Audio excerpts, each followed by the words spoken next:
Of course, we're just beginning our study and look into rail safety review. And with us today we have from the Department of Transport, Mr. McDonald, Mr. Bourdon, Ms. Degnaw, Mr. Ely, Mr. Roussel. And I don't know who's going to start, but I understand you have Mr. McDonald, that you have a presentation. And just so the members are aware, this presentation will be longer than our normal 10 minutes. There's a lot of information, and then we'll move into questioning. Okay. With that, Mr. McDonald. Thank you very much, Mr. Chair, and thanks to the committee for inviting us here today to talk about what we feel are some very important issues facing the transportation industry.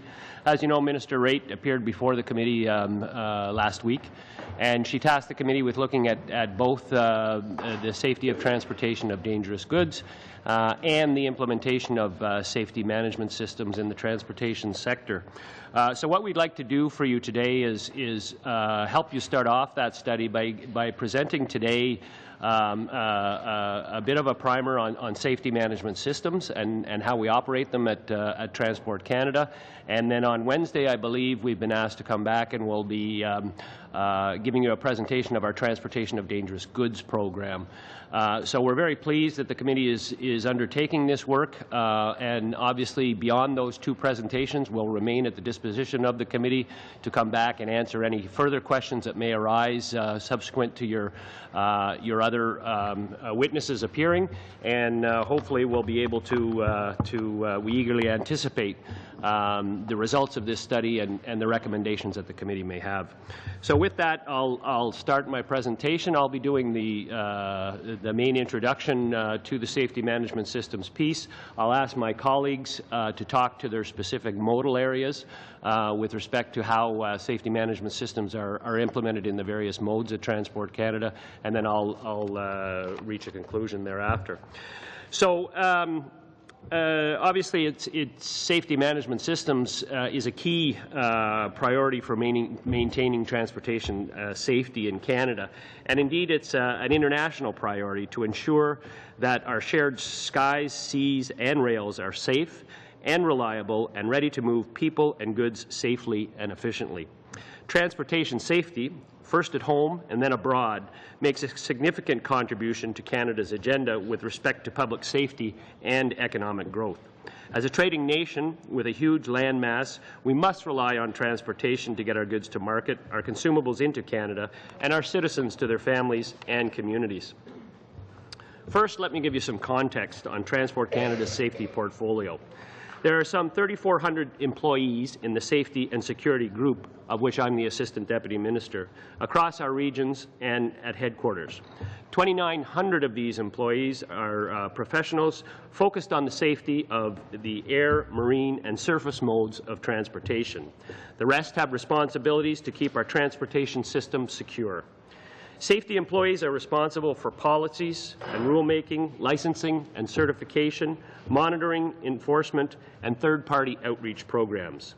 Almost half of our employees are inspectors, responsible for delivering our oversight program, which includes monitoring, compliance, and enforcing legal requirements. Most of these highly trained professionals are in the regions, on the ground, and interacting with Canada's transportation industry. Various activities are used by the Department to achieve a safe transportation system. For example, one of our regulatory roles and our responsibilities includes consultation, where any change in a policy or regulation is discussed with the relevant transportation industry to outline the intent, direction, and benefits of the changes before they are brought into effect. The Department also plays a role in the granting of licenses and certificates. This is to ensure that document holders meet the standards of fitness and skill. Otherwise, the Department is required to cancel or refuse to review a new document. One of our biggest responsibilities concerns the oversight of our regulatory program. Departmental monitoring and surveillance comes in various forms, including safety management systems, or SMS, audits and assessments, in addition to traditional inspections. Another major responsibility concerns our duty to protect the public and individual operators. When a document holder contravenes a regulatory requirement, it is our responsibility to deter them from doing it again in order to promote safety. Deterrent actions the Department can take range from a written warning to suspending a document or license to pursuing judicial action. Selecting the appropriate action is central to promoting future compliance. The continual evolution of the world is something that we see every day, and it affects transportation and how Transport Canada must do business. We are faced with concurrent challenges and opportunities that require us to adapt and to be agile. When we look at a transportation accident, we know that most links in the accident chain are controlled by the organization. The accident is likely to have been caused by a series of events or combination of factors related to human error, the organization, technical problems, or the environment. We also know that an organization can comply with all of our regulatory requirements and still pose a risk to safety. Combined, this suggests that there are few opportunities to improve safety by means of addressing a single issue or event. Le ministère reconnaît que the Department recognizes that Canada has one of the best transportation records in the world. However, this record is jeopardized by population growth, globalization, increasing volumes of traffic, and the emergence of new technologies. All of these things are going to lead to a larger and more complex transportation network. This means Transport Canada needs to position itself to respond in a timely fashion to these constant changes. This ability, in addition to increased pressure to meet international standards, this has all led Transport Canada to adopt safety management systems. We adopted safety management systems, or SMSs, in order to meet the evolving nature of the transportation industry. Adopting SMS marks the beginning of an approach that will enable the industry to systematically manage risks. Quality management that are already embraced by most of our transportation industries and provides them with a systematic way to identify hazards, control risks, and continually improve. Put another way, the Department requires transportation entities to integrate the management of risks into their day-to-day activities. Safety management systems allow industry to become more responsible for proactively identifying and mitigating critical safety risks. They also move an organization towards more effective compliances and forces it to be more proactive in its management of risks. The bottom line for SMS is that it fosters a culture of safety throughout organizations, and the transportation system as safety management systems promote the adoption of a safety culture. Safety management systems also allow the Department to prioritize and target its resources towards areas that pose the greatest risk and require the most attention. Safety management systems require action and performance from industry. On top of the need to comply with our regulatory requirements, SMS places an additional responsibility on the industry to manage their own safety through the identification, assessment, and control of risks. If I can use an analogy, to protect our children, society has mandated the wearing of helmets when they ride a bicycle or play hockey. However, as parents, we know that the simple wearing of a helmet does little to address the potential risks when they are out riding in the street or skating along the boards. As a result, we not only make sure they wear their safety equipment, we also teach them about the potential danger of cars, riding with no hands, or standing with the puck while facing the boards. The same can be said for safety management systems. As the regulator, Transport Canada requires industry not only to follow the rules, but to put policies and processes in practice to identify and address potential safety issues. Some of the minimum actions or processes that industry must implement include hazard identification, or a method for identifying hazard, occurrence reporting, a process for the acquisition of safety data, risk management, a standard approach for assessing risks and applying risk controls, performance measurement, that's having management tools for analyzing principles whether the entity's safety goals are being achieved. They have to have quality and safety assurance, which are processes based on quality management principles that support continuous improvements of the entity's safety performance, and they also have to have safe employee involvement and senior management commitment to ensure all components are supported and function effectively. When monitoring a transportation entity, should any of these components be missing, or if a safety concern or regulatory infraction is identified, the Department will follow up with the entity to verify if the issue or concern has already been identified by the entity itself, and if it has, find out what is being done about it. With the adoption of safety management systems, our oversight of the transportation industry is strengthened in a number of ways, including increased accountability and responsibility in the industry, active pursuit of efficiency, systematic risk management and safety and security, monitoring and evaluation of performance in order to achieve objectives, and the results support Transport Canada's strategic outcome, which is safety. Safety management systems have gained international acceptance and have been adopted by standardizing bodies such as the International Civil Aviation Organization, the International Maritime Organization, and the International Standards Organization. As a member of these international bodies, this acceptance has placed additional pressure on Transport Canada to adopt safety management systems, and for good reason. La nécessité de recourir au The need for SMS goes back to 1998,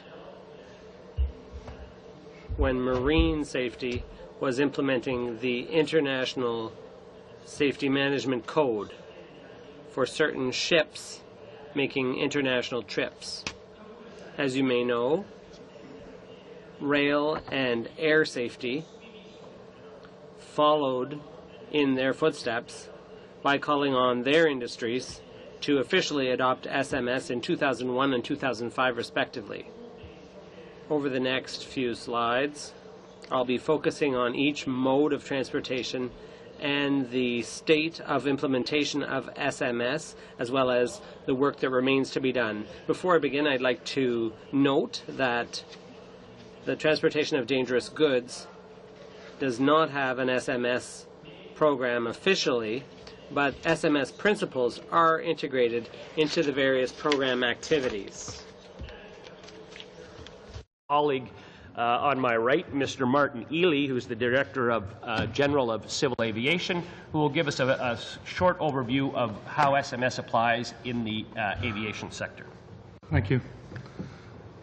The accident rate in the last 10 years has continued to decrease. At the same time, we've seen a significant increase in air traffic. So the outcome of that has been the actual number of accidents has gone down year over year. In fact, last year, the total number of accidents in Canada declined to the lowest recorded figure in modern aviation history. As previously mentioned, many of today's air transportation accidents can be attributed to human or organisational factors. Safety management systems offer the most promising means of preventing these types of accidents by requiring companies to have processes that proactively and systematically minimise the risks caused by these factors. When our inspectors inspect a company, they determine the effectiveness of its safety system, verify its regulatory compliance, and analyse its corrective actions, if applicable. By interviewing employees, managers, and CEOs and asking how they assess risk, we broaden our scope to help companies minimise risk at every level. The path to achieving excellence and safety can be entirely different from one company to the next. This is why we have moved towards a systems-based approach that asks companies to have systems in place to identify, assess and mitigate risks, systems to acquire safety data, systems to analyse if the organisation is meeting its safety goals, and systems that support continuous improvement in the organisation's safety performance. It's worth noting that a recent review by the Australian Civil Aviation Authority found that recent studies have demonstrated that well-implemented SMS, especially those where organisations invest efforts into the SMS, are associated with enhanced safety performance. In terms of implementation, Transport Canada is a world leader in SMS requirements for aviation organisations and continues to work with the frontline staff and the industry to further improve the program. At the present time, our level of implementation covers 90% of the fare-paying passenger kilometres in Canada. We're one of the few authorities in the world having implemented SMS to that extent. We've conducted SMS assessments of all Canada's airlines and related maintenance organisations to verify that the SMS in these companies is working and contributing to a healthier safety culture within the organisation. In 2008 and 2009, we also introduced regulations for airports and air navigation service providers in Canada. Following implementation in those sectors, a decision was made to further delay implementation in other commercial sectors to make sure we had additional time to refine our own procedures, training and guidance based on both inspector and industry feedback. Since then, we've begun an assessment on further implementation that will help us determine industry readiness and Transport Canada's capacity to carry out the necessary surveillance. We are currently considering additional information with respect to the feasibility, timing and benefits of implementing SMS in these other areas. We will review and communicate proposals for moving forward within the next year.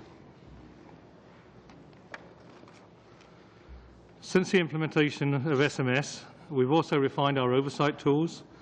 A lot of progress has been made internally to strengthen the oversight of aviation organisations subject and not subject to SMS requirements. We found that many of the tools we had developed were equally applicable in both worlds. So we exercise a systems-based approach to safety oversight that includes assessments, program validation inspections and process inspections. Assessments look at it means the surveillance activity conducted to look at the effectiveness of a company's SMS and the level of compliance with the civil aviation regulations. We use the compliance level for all sorts of companies.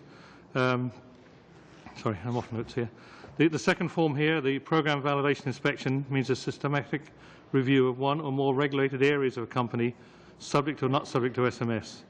It is used to determine if regulatory requirements are documented, implemented, in use and effective within certified organisations. Thirdly, the process inspection means an in-depth review of the processes used to produce an output, for example, looking at the maintenance of training records. Other inspection activities occur in the course of delivering services to the industry. These surveillance tools complement one another and together provide for comprehensive oversight of compliance with safety regulations. Multidisciplinary inspection teams work together to provide the necessary surveillance of a company's entire operation. On-site inspections are built into Transport Canada's surveillance schedule and can be planned or unplanned. The Department conducts thousands of such inspections a year. Companies with SMS are required to have management tools to analyse whether the company's safety goals are being achieved and processes based on quality management principles that support continuous improvement of their safety performance.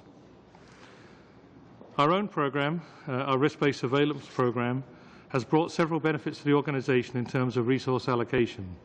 We are now better positioned to proactively allocate resources to provide the greatest benefits. We can also better achieve a balance between workload and capacity by moving resources and or moving work around as those priorities identify necessary. This new approach links the surveillance of activities to risk profiles of companies. It allows flexibility for smaller oversight interventions and unplanned work, and allows us to assess the adequacy of resources to deliver the program. We've also identified specific points in the planning process to make sure that we have adequate management review, and we review the data annually in conjunction with ongoing workload and capacity analysis. From an enforcement perspective, as we introduce safety management system regulations, as a means to trigger a proactive approach to regulatory compliance. We also needed to make sure that we didn't just react to findings when they arrive from TSB, for example. Our approach has been two-pronged. One, it focuses on a non-punitive reporting culture in the companies that encourages companies to take corrective and preventative measures even before we necessarily become aware of an issue. It also provides for punitive measures when TC inspectors do identify non-compliance, and the enforcement action TC takes can include oral cancelling, fines, or even suspension or cancellation of the company certificate. We do not hesitate to take action if we determine such action is necessary. Enforcement is to take it with a firm but fair approach and is based on the examination of surveillance activity, historical records, and informed judgment. When necessary, we may place a company under enhanced monitoring program, which provides for increased surveillance, as well as additional assurance that deficiencies are being dealt with effectively and appropriately. If Transport Canada detects a situation that poses an immediate threat to aviation safety, an inspector may issue a notice of suspension of the organisation's certification or detain the aircraft. Internally, we developed an action plan to guide the civil aviation program. That was not entirely aimed at, but largely aimed at many of the results that came out of the OAG audit that was released in April of 2012. The action plan included many activities to strengthen the civil aviation program, including in areas related to the oversight of aviation organisations and their safety management systems. Transport Canada has staff instructions that describe the procedures and responsibilities of inspectors when it comes to surveillance and enforcement activities. Beginning last year, we also held oversight workshops with inspectors across the country to discuss surveillance and enforcement, and those staff instructions were revised based on some of the feedback we had during those meetings. TC continues to work with the frontline department employees and industry to improve understanding of the SMS regulatory approach. So in summary, the continuous improvement, as discussed, further analysis is needed prior to moving forward with SMS implementation into other areas of air transportation, and we continue to further refine our processes to ensure that we focus our resources consistently on the areas of highest risk. Thank you. Thank you, Martin. We'll now ask Donald Roussel, our Director General of Marine Safety, to talk about the marine mode. Donald? Thank you very much. In response to a number of significant marine accidents, the International Maritime Organizations institute SMS through the incorporations of the International Management Code for the Safe Operations of Ship and for Pollution Preventions, which is called the International Safety Management Code, or the ISM Code. And it is introduced into the Safety of Life at Sea Conventions, SOLAS, in 1998. All countries that are signatory to SOLAS have implemented the ISM Code. Pursuant to the Canada Shipping Act, Canada implemented the ISM Code in 1998 by introducing the Safety Management Regulations. As Canadian vessel operators recognize the benefit of SMS, many have adopted the ISM Code voluntarily. Currently, the Safety Management Regulation apply only to vessels subject to the SOLAS Convention. However, Transport Canada is proposing to amend the Safety Management Regulation to apply to the Canadian domestic fleet. As a result, preliminary consultations were initiated in the fall of 2010, and consultations continue through 2013. Progress to date: the proposed regulations will apply to the following vessels and the companies that operate them. A Canadian vessel subject to Chapter 9 of SOLAS, currently covered by the Safety Management Regulations, and will have an SMS audited and certified. We're proposing that a Canadian vessel of 500 gross tonnage and upward proposed to have an SMS audited and certified. We're proposing also a Canadian vessel that is certified to carry more than 50 passengers, proposed to have an SMS audited and also certified, and for smaller vessels that is more than 24 meters in length and less than 500 gross ton, we propose to have SMS but no audit and certifications requirements. We are currently preparing alternate means to encourage SMS and safety culture on smaller vessels, such as publishing an online SMS manual and guidelines. The work towards the developments of the regulation is well underway. Drafting of the proposed regulation is targeted to be complete by the second quarter of 2014. Continuous improvement. Amending the safety management regulations will improve the safety cultures in Canada. By moving forwards with the proposed regulation, Transport Canada would establish one set of safety management requirements based on the International Safety Management Code. In addition, it will facilitate industry ability to comply with regulations and other requirements, which would improve overall safety performance. It will also enhance risk management, information sharing, and allow for flexibility and innovation, as companies will be able to develop safety management systems that reflect their specific operation, so that each SMS is tailored for individual vessel and its operator. Finally, as part of our effort to improve continuously, we are preparing alternate means to encourage SMS and safety culture on smaller vessels, leveraging and educating municipalities and provinces involved in the issuance of commercial license, compliance program, and forming underwriters, and proposing to increase the numbers of agreements with provincial compensations boards. Thank you. Et finalement, messieurs les présidents, je vais demander... And finally, Mr. Chair, I'd ask my colleague, the Director General of Rail Safety, Mr. Luc Bourdon, to present the situation for railways. Thank you, Mr. McDonald. The Act in 2001, following some amendment that came into force in 99. The Act, as per provision in Section 51 of the Act in 1988, 4 years after there was a mandatory review that took place in 1994, then followed by another one. Nothing that was recommended in 94 was actually put into the RSC review. So in 98 there was a second review, and it was recommended that the Railway Safety Act be amended to include the provision to have the safety management SMS regulation in place, so that in 2001 the provision came into force. As we speak, the SMS regulation applies to all federally regulated railway and some of the provincial railways. Some provinces have adopted the federal regime. A company must implement the 12 component of SMS as part of the SMS regulation, and some of the components deal with policies, target authorities, system, processes, procedures, and documentation. The regulation requires from railway company to develop their own safety policies and procedures and measure their safety record. It's important to note that before SMS, the companies still had the responsibility to develop their own policies and procedures. Since SMS came into force, now it is regulated to do so. So it's not something that we transfer to industry. They were doing it before. Now it's regulated under the safety management system regulation. In order to support industry and the unions, we've developed some guidance material in 2010 jointly with the unions and management, Railway Association of Canada, their members, and Transport Canada.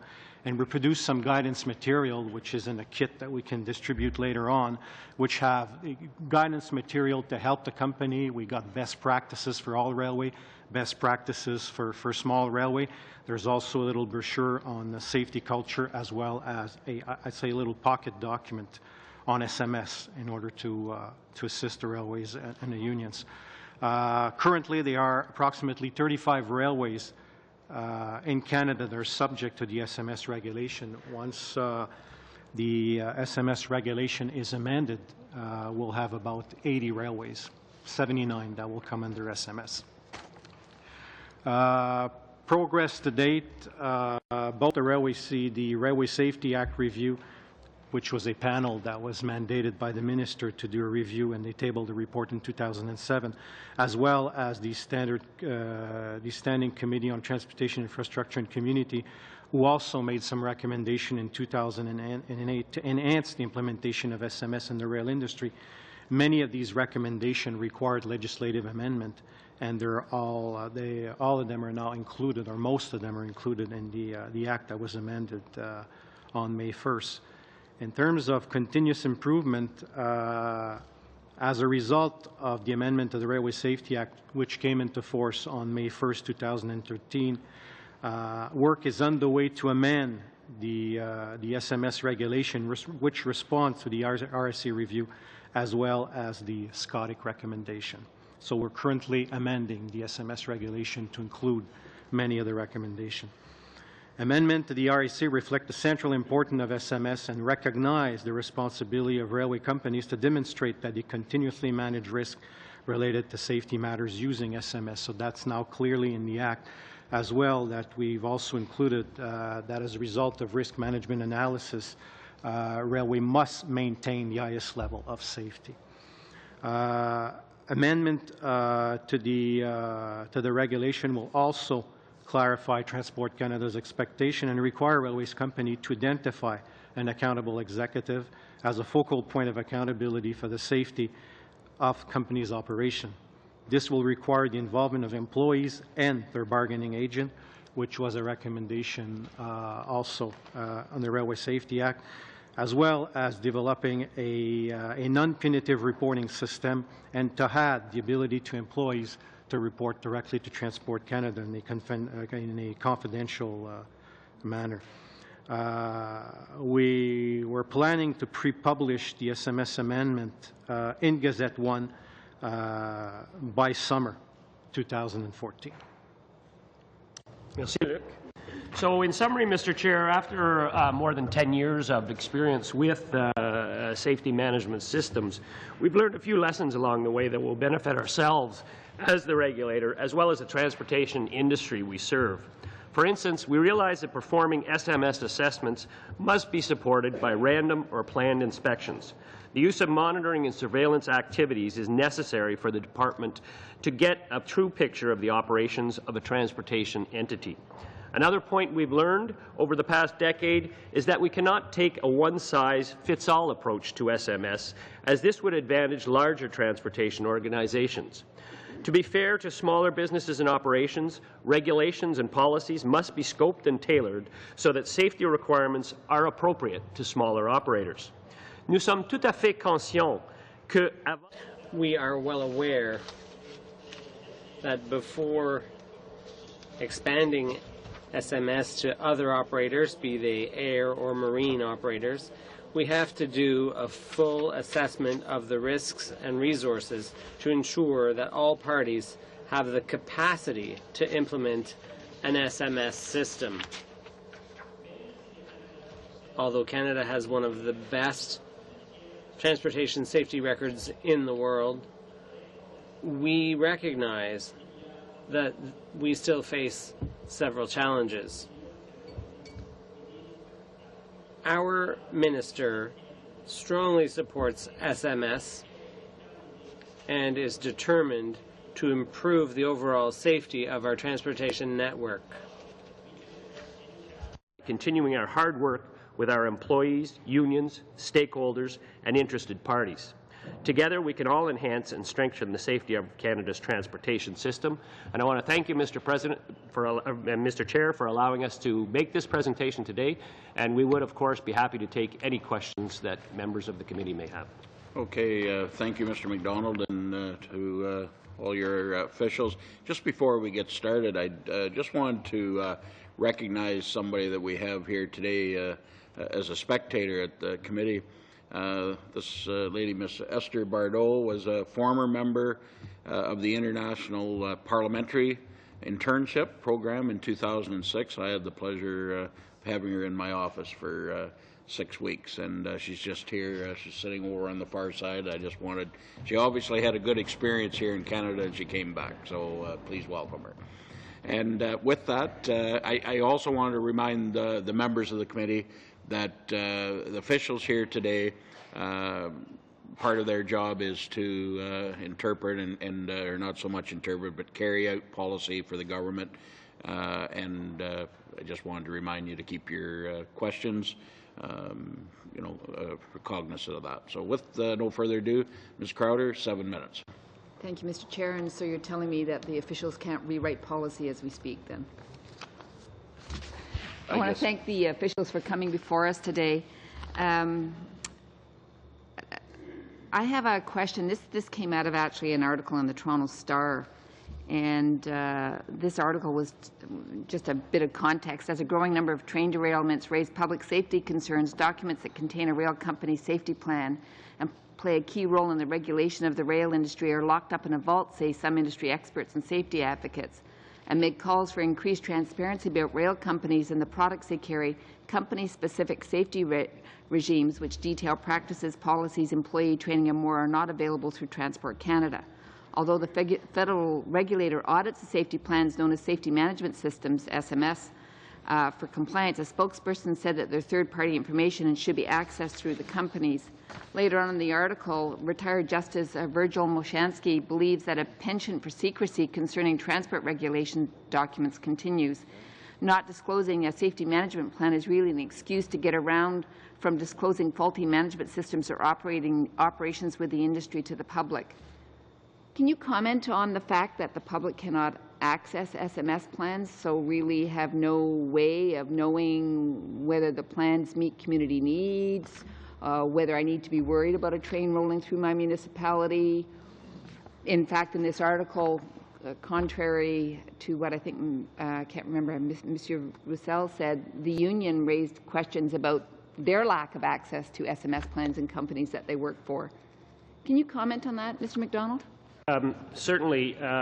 Obviously, when we're dealing with company information, we have to be cognizant of commercial confidentiality of information that we receive, and we are subject to the access laws like anyone else in government. So anything we have to would be able to release would have to go through the appropriate assessment on access to information. And if it is third-party information, we're not at liberty to release it ourselves without going to that third party to assess whether or not there may be commercial confidentiality aspects to it that may be breached should we do so. Well, you'll forgive me if the public would have serious concerns about that response. And although we're talking about an SMS rather than transportation of dangerous goods, I just want to refer to the Commissioner of Environmental and Sustainability report.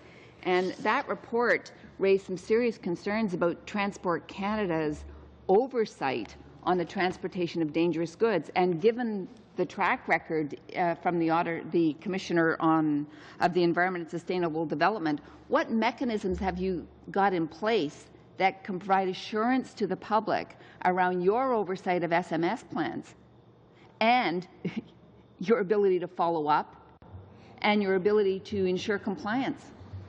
Yes, the report you talk about was published in 2009, and since then the department... 2011, actually.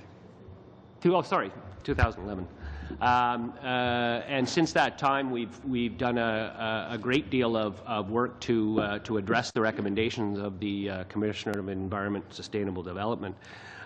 With respect to assuring the public, I mean, we are totally open in what our inspection process comprises. We inform them of what inspections we may have done. We can educate anyone who wishes to know what the system is made up of and the quality assurance in the system. So all of these elements would hopefully add to the public degree of trust they have in our program. But that's the process. That's actually not the results of the inspection. That's not the results of whether or not you're working with a company in terms of compliance. Telling me what the process looks like doesn't mean that you actually do it. And Mr.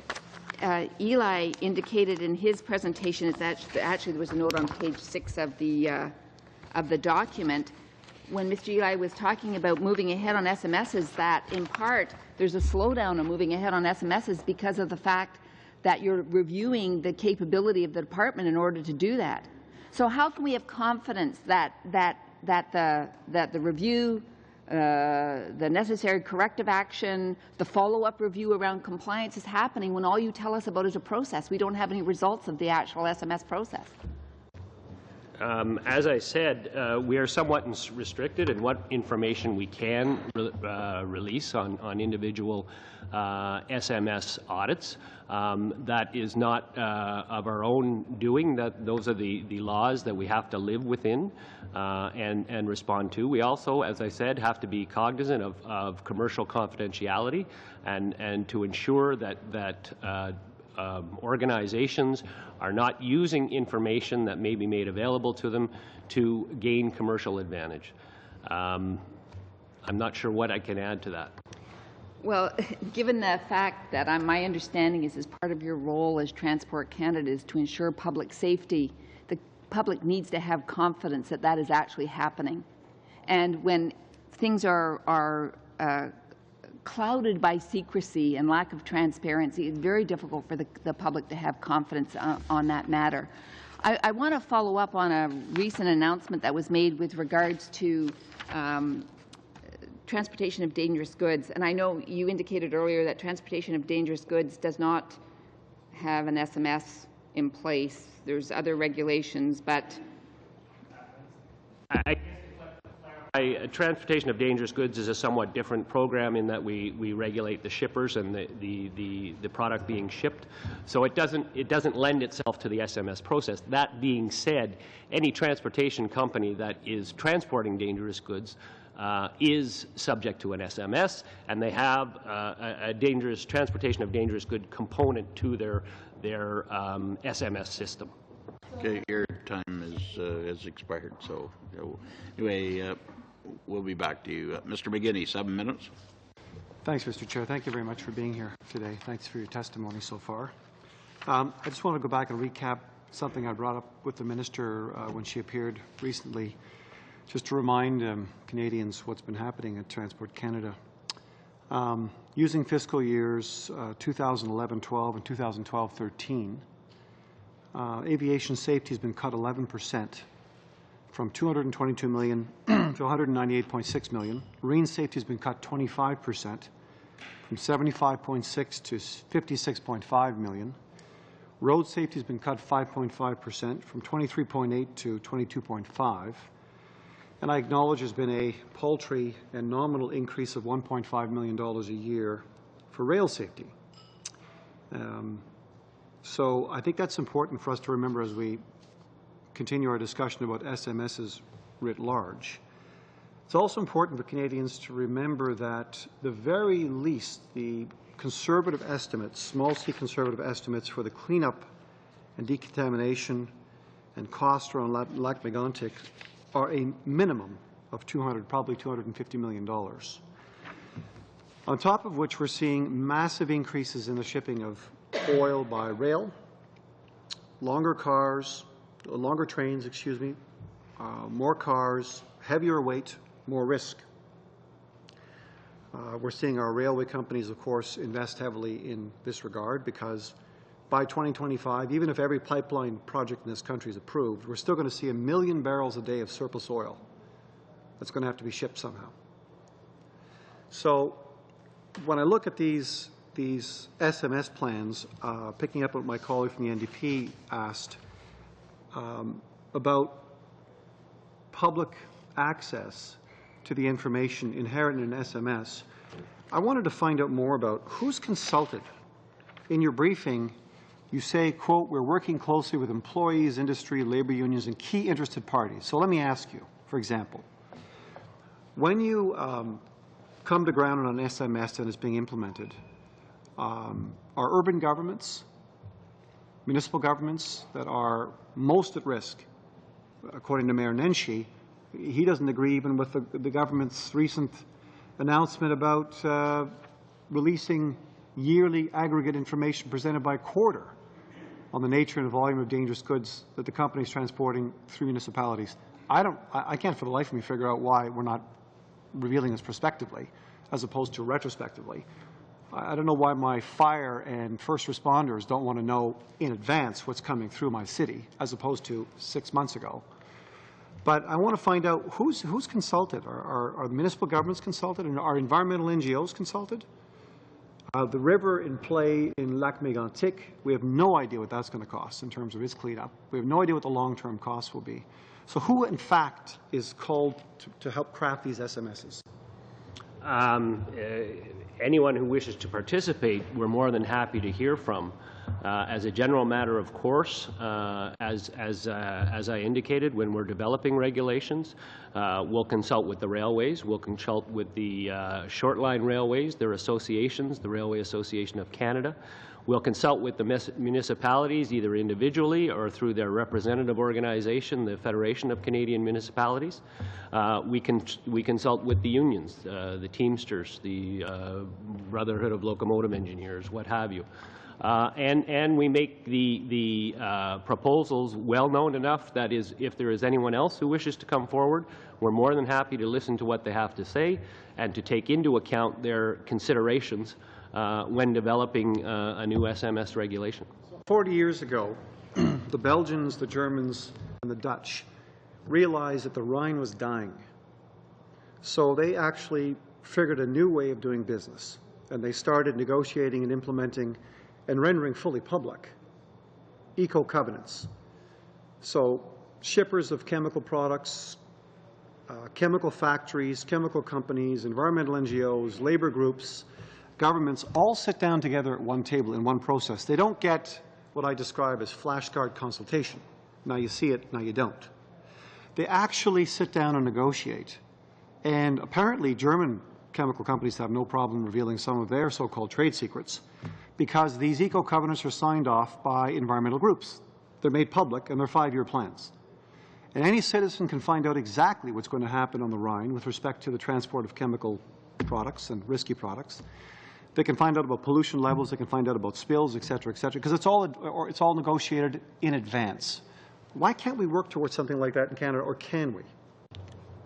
Certainly we have consultative mechanisms that perform much in the same manner. Each of our modes have well-established mechanisms for consulting all of the groups that I mentioned. On the rail side, we have the Advisory Committee on Rail Safety that was formed after the Rail Safety Act review. On the TDG side, we have the TDG General Policy Committee, which met just last week with well over 100 participants, I would think, who were there to give the minister their views on what should be done to improve rail safety. On the marine side, we have the Canadian Marine Advisory Council, which meets twice a year and welcomes all participants. I believe they had about 300 or 400 participants at the last meeting. And then on the civil aviation side, we have the Civil Aviation Regulatory Advisory Council, which meets on a regular basis as well. I understand exactly what you're saying, because it's the old traditional North American approach. The regulator holds meetings, all kinds of voices are brought to a table, it's all taken under advisement, the doors are closed, and the regulator does what the regulator does, usually with instructions from the political master. That's how it's been working forever in this country. What I'm asking is, can we graduate and take steps into a new kind of decision-making where governments are actually prepared to cede a certain amount of their authority? For example, if an SMS has been crafted with a particular company, a major rail transport company, why can't that SMS be signed off by a major consortium of environmental NGOs who understand the plan and they legitimize the plan by actually participating in it? Why can't the labor groups that are actually being consulted sign off? I'm not talking about bringing people into a room, hearing them, closing the doors, and then deciding what's going to happen. Okay, could you let them answer that, Mr. Can that be done? First of all, I guess I'd take exception to the characterization that we invite people in and we close the doors and we don't tell them what we're doing. Our consultation is a continual process. We try and keep stakeholders as informed on where we are going as we possibly can and try to come up with a solution that all can agree on.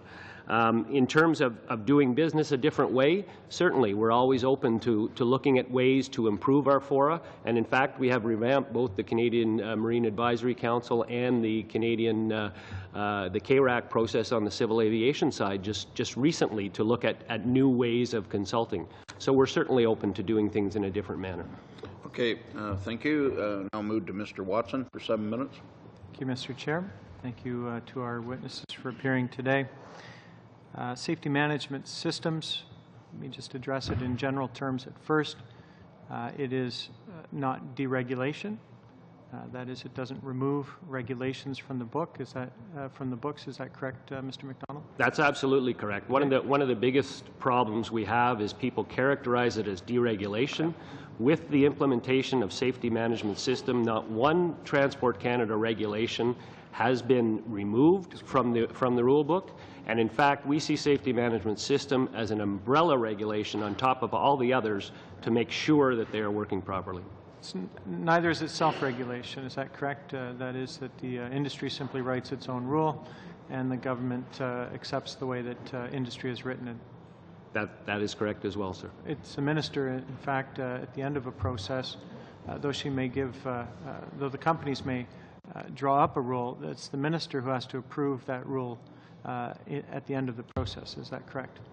That's correct. You're referring specifically to the rail side, where there's different a different regulatory construct. Right, and it will carry the force of law once approved. Is that correct? That's true. In fact, all of those elements were contained in the 2007 Independent Rail Advisory Panel report called Stronger Ties. I would add, by the way, it doesn't replace Transport Canada's right to regulate in addition. Is that correct? That is correct as well. Safety management systems, when we look at the 2007 report, and I'm going to start there because I want to focus my comments on rail today if I can. They called for effectively a shift in culture with the railway companies and with Transport Canada itself as a regulator. In fact, they used, I think it was what they referred to as the ICAO continuum for evaluation contained on pages 73 and 74 of the report. I'm going to refer to that at the moment. This is the evaluation tool for safety culture. On the one end is a company that complies with minimum safety standards, views compliance as a cost of doing business. They take a short-term perspective, and the regulator must engage in significant surveillance and enforcement activities. The report at that time said CN was at that particular stage. Next in the continuum, a company that views safety solely as compliance with current safety standards. They may have an internal inspection audit process, system of reward and punishment. But intervention is still required from the regulator, though the approach may be more educational in nature. They identified CP was at that stage. The third stage along the continuum is a company that sees safety as risk management and recognizes compliance alone cannot guarantee safety. This company is anticipatory and identifies the potential for hazards before they occur. The regulatory approach must evolve from compliance inspections to system audits. At the time, they said Transport Canada effectively was at that stage.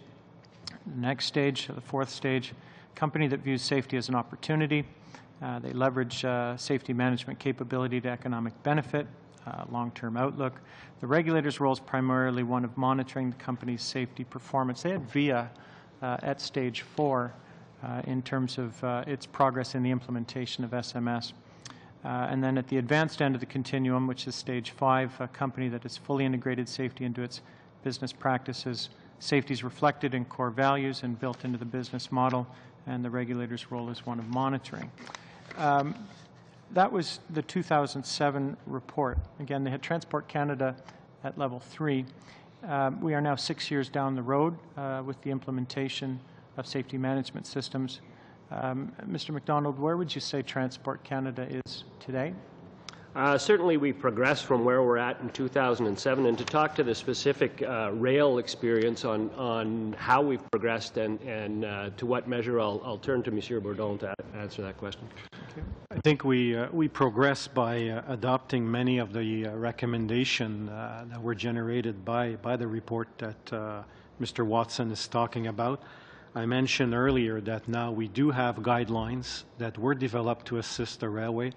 We have best practices that were all gathered in 2 documents to assist the larger railway as well as the smaller operator. We develop a safety culture checklist as well as other documents to support SMS. So on a scale to 1 to 5, I'd be very careful to say where we stand, but we definitely progressed. There's no doubt about it. Both the report as well as Transport Canada's own publication moving forward, which preceded the report in its publication by a few months, talked about the requirement of a culture shift, not just with railway companies, but with Transport Canada itself. I want to probe 3 areas, if I might, in that regard. One is with respect to personnel. On page 10 of Moving Forward, it says Transport Canada will maintain the capability to apply its traditional compliance inspection and audit activity while augmenting its capability to perform system audits and assessments. Now, what did that mean in 2007 with respect to personnel? That inspectorate, they would have to, in addition to the inspectorate, would be looking to add new auditors for system audit, or that they would cross-train existing inspectorate to do the additional function of audit and evaluation? What was the philosophy or the decision by Transport Canada in that regard? I think it was kind of both, whereas we did take some of our inspectors and train them to be auditor, but we also hired people that had the auditing skills in order to lead some of these audits. So, for instance, in Ottawa headquarters, we hired people that had an auditor's background in order to assist the region. And in the region, we train our inspector. There's still some training that need to be conducted, but we train our inspectors to be auditors as well. Let me move to audits themselves. In terms of traditional inspections, which would be for compliance with regulations, approximately how many do Transport Canada inspectors across the country in the 5 regions conduct on an annual basis? Last year we did close to 32,000.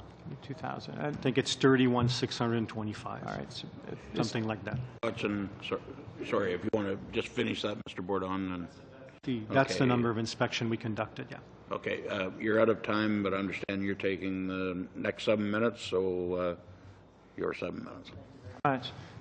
30,000 roughly an average, say, over the last few years of how many? I think we've increased from year to year. Okay.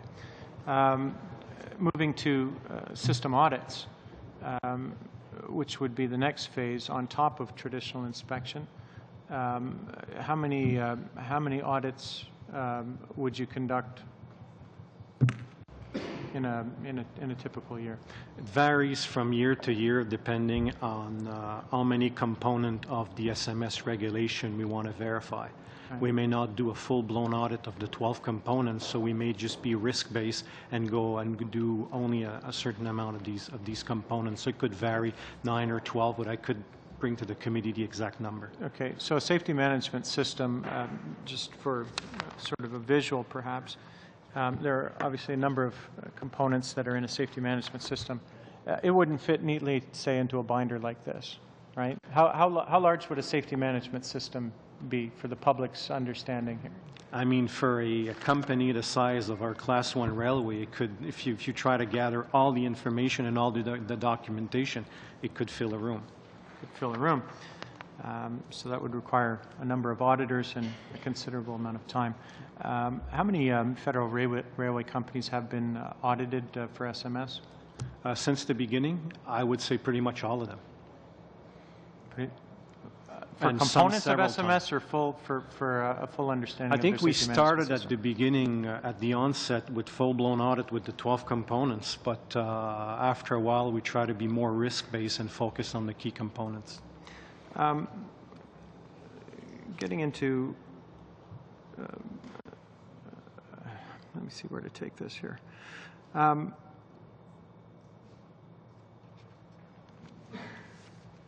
how does Transport Canada plan its audits? What risks to focus on? Which companies to do? Is there a planning exercise that's related to that? Is that done annually? How does Transport Canada tackle that issue? Annually, we gather our employees from the region. We get together and do what we call a risk-based business planning session, whereas we look at the result of our inspection, the complaints we may have received, TSB's report, and try to focus where we see that the risks are the greater, either from individual railway, or we can focus on a component throughout all the railways. If we feel that there may be some issues with, let's say, with training, then we'll look at training across different railways. Now, the Rail Advisory Panel review recommended that Transport Canada have the, if I understood it correctly, have the understanding of how components of an SMS, an individual company's SMS, interact with each other. Does Transport Canada have that understanding for railway companies? That is a full overall understanding of how their SMS systems work, or do they simply have an understanding of how of whether they have fulfilled the requirements of different components of an SMS?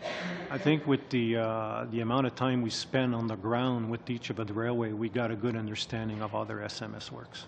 So every company is required to submit their performance objectives. Do they do that annually? Yes, annually, yeah. How do we know they've achieved them? Usually when they will file for their update to their SMS, let's say for 2014, then it will tell us what they achieved in 2013. So you'll know that, but we won't know that. Now, we'll know that because we know exactly what they told us at the end of 2012, what they were hoping to achieve in 13. And you will have verified that at some point? We'll verify it, yeah. Okay.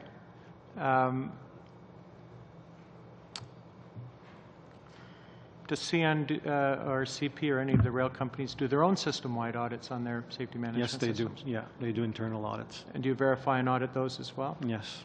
Okay. It's one of the components of the SMS regulation. Safety performance objectives. Now, I've heard you talk about the proprietary information, if you will, that's been, I think it was Mr. McDonald talking about the information that is submitted. I understand that questions around their on-time performance or other elements like that are very proprietary. Why are safety performance objectives proprietary information? Why doesn't the public get to know, for example, that CN intends to improve the number of main track derailments by 25% over the next year? Why is that proprietary? And why shouldn't CP know that, for that matter? I think sometime in their annual report, the railway do say what they have achieved in terms of performance globally. They may not provide all the details, but when there's usually, I think this people pretty much know their performance in train-of-train derailment. So they know it after the fact, but they don't know what their objectives are on the front end? No, I don't think so. Or whether they're meeting their objectives? I don't think that's... Okay. Doesn't that mean that Transport Canada then, contrary to the idea of safety management systems, becomes primarily responsible and not the railway company for the railway's safety or the evaluation of it? No, actually the Act is very clear under Section 3 that it's the railway that is responsible for the safety of their operation.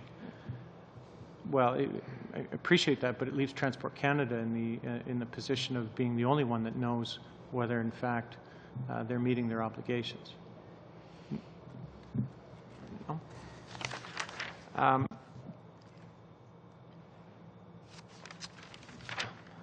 next. Mr. Chair, the 2009, there was, I want to get to allocations here. 2009, there was $44 million that was allocated to improvements to the regulatory framework. $27 million additional to grade crossing improvement in the budget that particular year. The framework improvements, were those for, can you give us a sense of what those were for? Was that for any organizational changes within Transport Canada to begin the shift toward the audit and evaluation function as opposed to the traditional inspectorate? Can you give us a sense of what those investments were for? You already mentioned the 27 million from Great Crossing Improvement. It was also about 44 million for oversight, and that entails more inspectors to conduct inspection and audit. We also had money for R&Ds to handle some project. We had also, in order to meet the amendment to the Act, to have enforcement officers as part of what we needed. We also had people in order to assist with data analysis, some analysts. So that's about the split for the major categories that we were provided money for. Okay, thank you. We now move to Mr. Junaid Jourdain. 5 minutes. Madame Dagenet, Messieurs. Ms. Desjardins and gentlemen, I have to admit that I was absolutely flabbergasted when I read the document and saw the scope of all these measures around transportation safety. Now, as a lawyer, my instinct was to look at the liability insurance that must come into play here, especially when it comes to environmental disasters. What's government's role when it comes to oversight and following up and ensuring that private companies take out sufficient insurance to deal with any shortcomings or any environmental impact, significant impact? And I'm thinking, for example, of oil spills. As I saw in my own hometown in Sept-Îles, there was a spill that cost millions of dollars to clean up. So what's government's role in all of that when it comes to private companies taking out adequate liability insurance? By the Canadian Transportation Agency. And the Canadian Transportation Agency is part, and I'm talking specifically on the rail side here right now, the Canadian Transportation Agency must ensure that a company has adequate insurance before issuing a certificate of fitness. The levels of insurance are something that the agency has said they are going to look at, and in addition, in the speech from the throne, the government indicated that it would be reviewing the liability and compensation regime. Maintenant, en regard du règlement sur le transport des marchandises. Now, when it comes to the regulations, has Transport Canada checked every regulated company's plans? In what sense? For insurance? No. I'm jumping from one thing to another. So I'm talking about the emergency intervention plans under the regulation for transportation of dangerous goods. And if so, what state is that checking at? And if it hasn't been done, why not? I'd ask Ms. Dagenet to answer that question. Yes. Before a plan can be approved, Transport Canada has to approve any plan before it can be implemented. So we approve all plans. We have about 900 of them. And when we look at those plans, we look at the risk assessment. So plans are developed, and we do this every 3 to 5 years. We review those plans. And when we do a review, experts from Transport Canada also do training, and with people from Canutech, they make sure that the plans are consistent with what was previously approved. Now I'd like to come back to insurance. You answered with respect to rail, but I'm thinking more of shipping oil, so marine transportation. Does the same apply for liability insurance when it comes to shipping as for rail? on the marine side in that, in addition to carrying their proper insurance, there is a fund with respect to compensation with respect to oil spills. I'll ask Mr. Roussel to give a bit more detail in that regard. Okay, merci. Dans le domaine maritime. Yes, thank you. In the marine transportation case, there's ship oil source pollution. So anything that comes from a shipment, from a tanker, for example, or a general, whether it's an oil tanker or some other kind of tanker. If it's the the fuel that the ship uses to propel it, in other words, so it could be an oil tanker or any other kind of ship. So there are two things that apply here. The Ship Oil Source Pollution Fund, which is a domestic fund, which has about $400 million available for both types of leak, whether it's a tanker that's leaking what it's shipping, or whether it's another kind of ship that's just leaking from the fuel that it uses to propel it. There's also a $1.3 billion fund, an international fund, which we also have access to. That fund is the International Oil Pollution Fund, and Canada is one of the contributors to that fund. So we have double coverage, if you will, triple coverage, really, when it comes to pollution in Canada. First, there's the insurance policies that the shipper takes out themselves. Then there's the domestic fund and the international fund. So 3 levels. Move to Mr. Braid for 5 minutes. Thank you, Mr. Chair. Thank you to our officials for being here this afternoon. I have some high-level questions on safety management systems. I'll probably come to you, Mr. MacDonald, and you can direct accordingly if needed. Just starting with this question, how many safety management systems in Canada does Transport Canada oversee or monitor? I'm afraid, Mr. Chair, I don't have that information, but even a ballpark? Can you each tell by sector? Yeah, it's in the order of probably hundreds, I would think. Okay. And you know, every entity that is regulated under the system would have to have a safety management system. Okay. So you know, in the probably 20s on the aviation side, 30 some on the rail side. 20 some. Yeah, 20 some. So less than 100, but between 50 and 100. Okay. Yeah. And is each safety management system specific to a particular company then? Yes. Or do they? Yes. Do they vary? Yeah, okay. they would vary. There's certain elements in a safety management system which my colleagues talked of. Right. So what we do is verify that the company has all of those elements, but we don't give them, say, a form to fill out and fill in the blocks. They've got to tell us how it's been designed, and then we will assess whether or not it meets the requirements of the regulation. Okay. If there's if Company X does not currently have a safety management system and Transport Canada wants it to, how do you compel a company to implement a safety management system? Through regulation. Specific to that company? Specific to that sector. Okay. And then how, once the safety management system is in place, does Transport Canada ensure that the company is complying through audits and monitoring? First of all, we would, as we introduce a regulation, and that's the requirement. And I should say that many companies, just out of good management practice, have safety management systems on their own.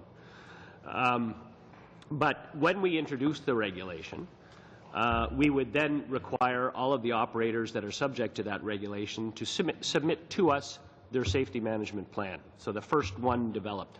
We would review that with them, ensure that all the required elements are there, and then it may be, depending on the regulation, that would be a requirement for getting their operating certificate as a transportation company. Okay. So once we approve it, then we audit it on a regular basis. Okay. And then through that audit process, if you determine that the company has not met the safety management system requirements, what are the consequences? And how do those work? It's a complex process, but generally, what would happen is if we find non-compliance, we will ask the organization for a corrective action plan. So we found something wrong with your plan. So you've got to come back to us and tell us how you're going to fix it. We also want them to look at what might be the root cause of that failure. So not only just what's the solution, but why did you end up with this situation in the first place? And what are you doing to improve your plan to make sure that it doesn't happen again? Okay. If we see continued non-compliance, or if the corrective action plan doesn't yield the results that we would hope it would, we can then move to things like Mr. Ely pointed out, such as enhanced monitoring, or we could also move to other enforcement actions, such as administrative monetary penalties. Okay, so there are administrative monetary penalties in place. There are for some of the modes. Others we're in the process of implementing them. Okay. Do you think that there should be AMPs for all modes?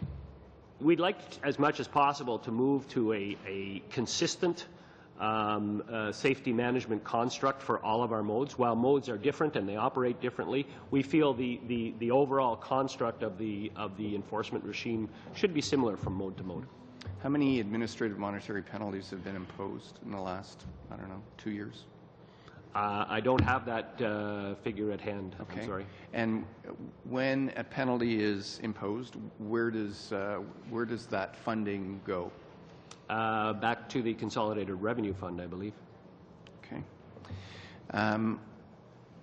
Is this whole notion of administrative monetary penalties, is this also an area of continuous improvement? Do you see potential opportunities to enhance and improve this particular consequence? Certainly. Anytime we bring in a regulation, we're always looking for ways to improve it. The concept of administrative monetary penalties is something that's fairly recent in the transportation industry, and by recent I mean probably within the last 10 to 15 years, where it's been introduced to our various statutes. And it gives us more flexibility and in enforcement, and allows us to deal with the operators on a more efficient basis. Whereas in the past, we would always have to take them to court, which could be quite lengthy in trying to get some resolution to the issue.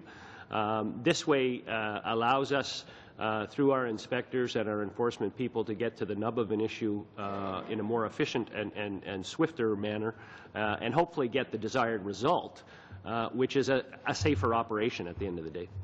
Great.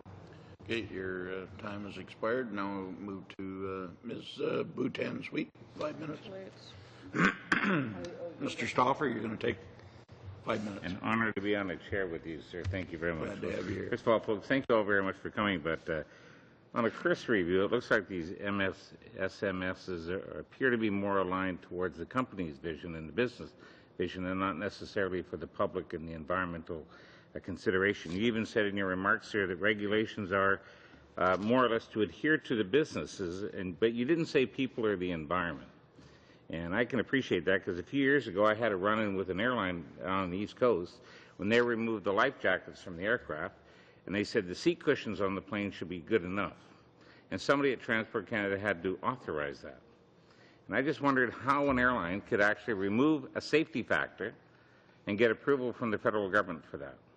And so what I'd like to do, if it's all possible, if you could possibly send us to this committee all the notes and regulations and minutes regarding that action of how regional airline Jazz at that time was able to get permission to remove the life jackets from the aircraft and somehow convince someone at Transport Canada that the seat cushions were enough. Because I'll remind you, they didn't remove these life jackets for the crew, just for the passengers. And I'd like to know how that worked out.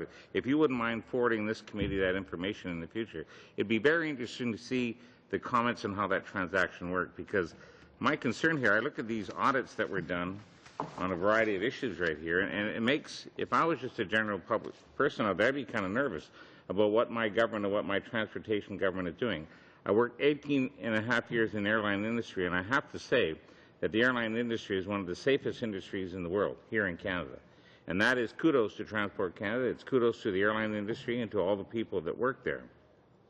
But when I start seeing little things just chip away at what I thought were those safety factors, I get a bit nervous about what may or may transpire down the future. So I'm just going to ask you a particular question here that's coming here.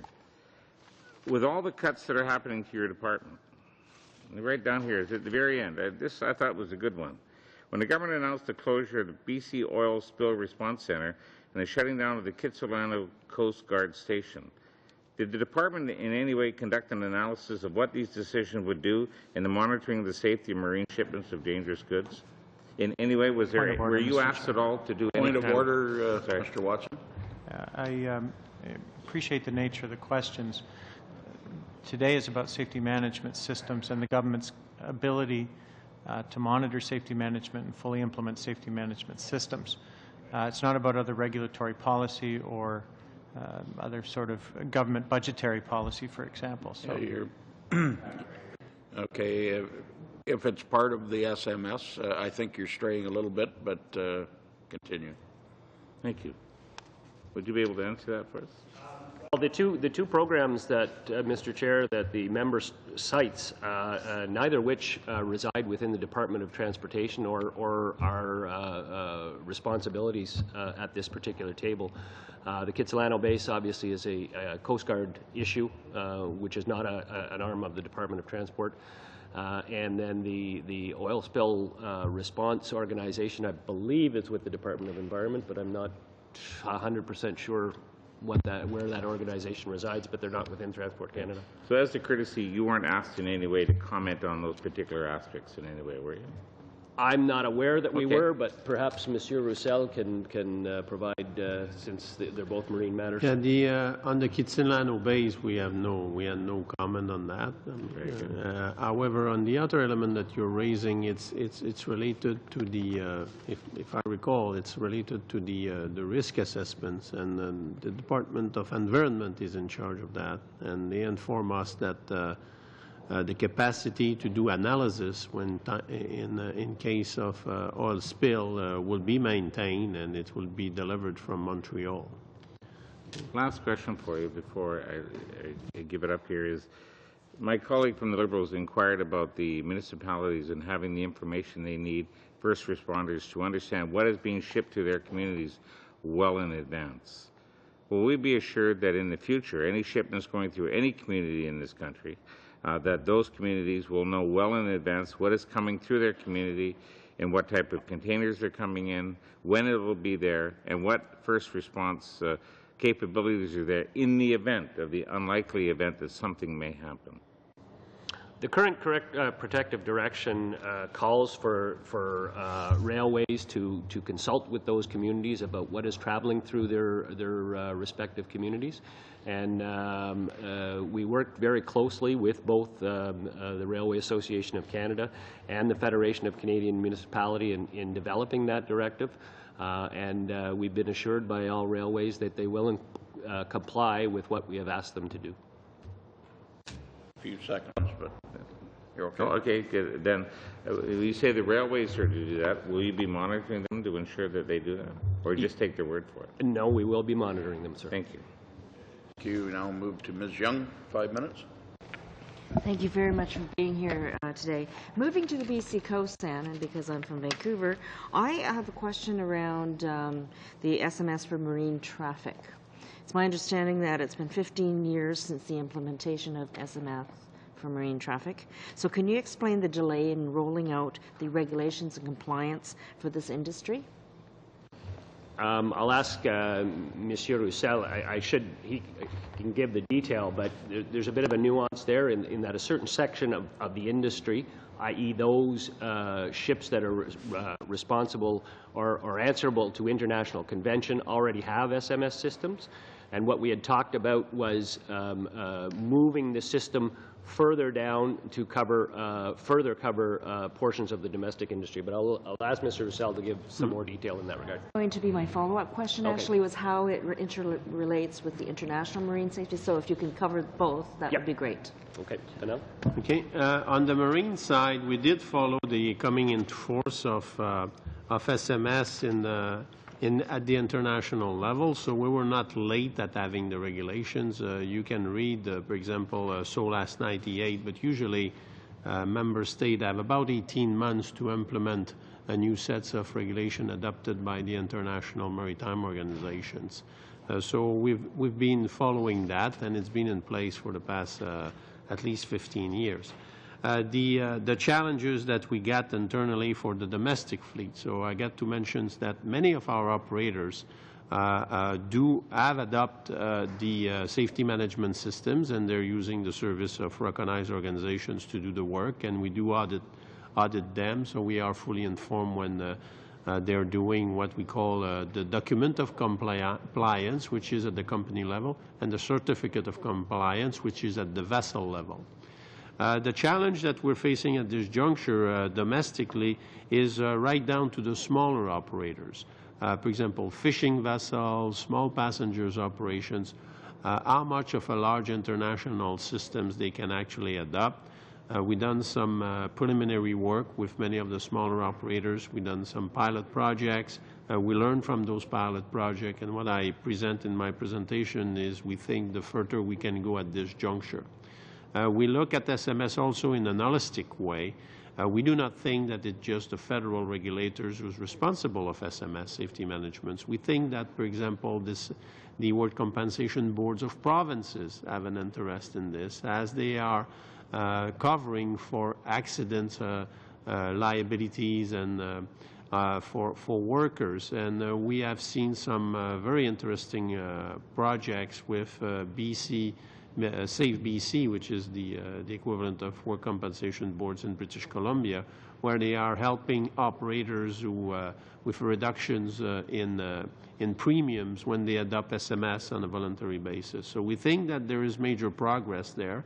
Also with the underwriters, we are working with them to ask them to help us at implementing SMS with smaller operators, and of course the provinces who are authorizing commercial operations in their area before they are allowing commercial operations, that they request that the company also adopt SMS. But federal regulations, of course, need to have a pan-Canadian applications, and the broader we look at it, the deeper we go, the more complex it gets. So I'm not sure if I understand exactly where it goes from Canadian to international.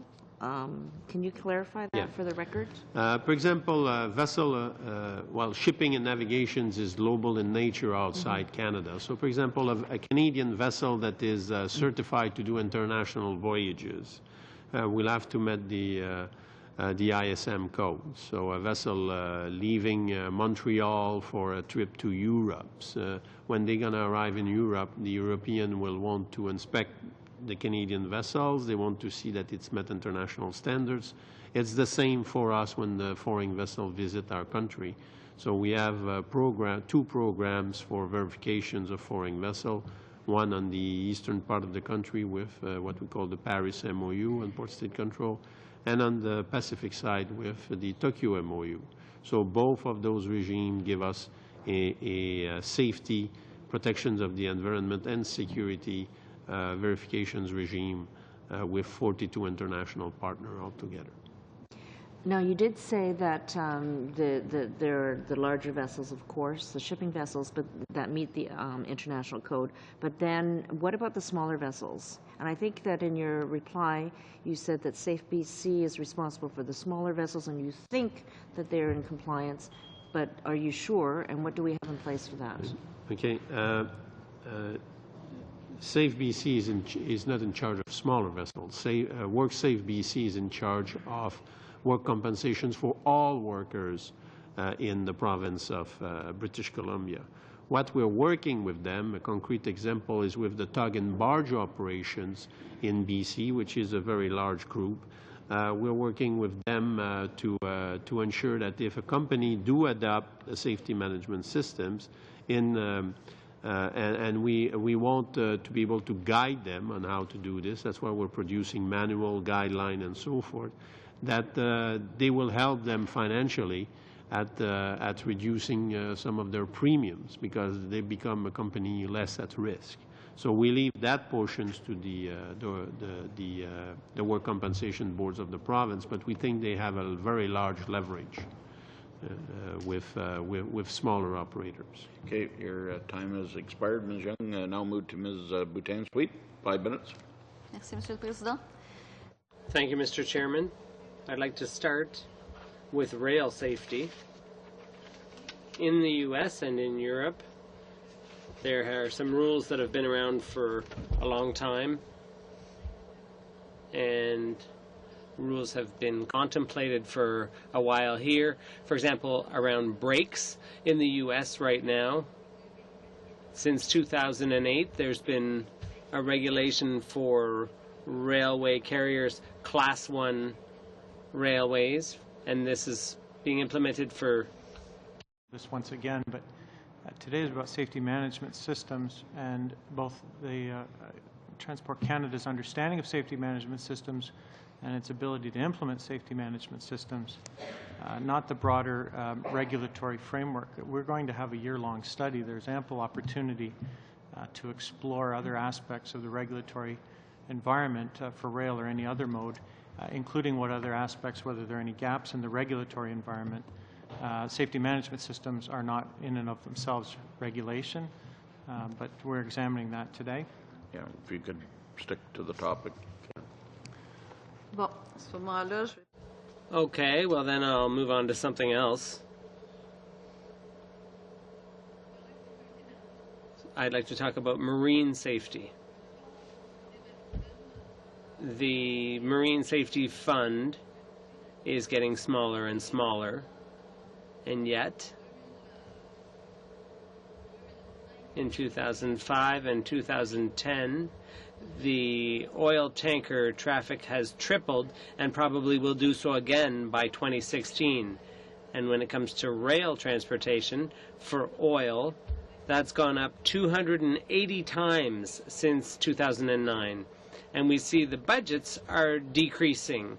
So how do we reconcile those facts? If there's a greater need, if we need more inspections because there are more ships, there are more trains transporting oil, but we have fewer inspectors and fewer inspections because the budgets are being cut, how do we reconcile those facts? Chair, by clarifying that while indeed some of the budgets at Transport Canada have reduced over recent years, when we undertook the deficit reduction plans at Transport Canada, we made a specific effort not to touch any of the inspection resources that were available within the department. So I think you will find that our level of inspection within the department has not decreased, and in fact, in some areas, rail safety in particular, the number of inspections have actually increased. But the budgets have been significantly reduced for marine safety, for example. Could you provide us, because we have the budgets, could you provide us data on the number of inspections, the number of inspectors compared to 2009, for example? The committee, we'd be happy to provide that information. Merci. Thank you. Minutes left if somebody... I want to clarify. Our understanding with regards to notification to municipalities on goods going through the municipality is that the data is going to be aggregated and reported in 3 months. But I understood you to say that municipalities will know in advance. I did not say that. Oh, okay. So let's clarify. Municipalities will not know in advance. What I said is that the protective direction was developed in consultation both with the Federation of Canadian Municipalities and the Railway Association of Canada, and that all railways have indicated that they will follow the directive as it has been written.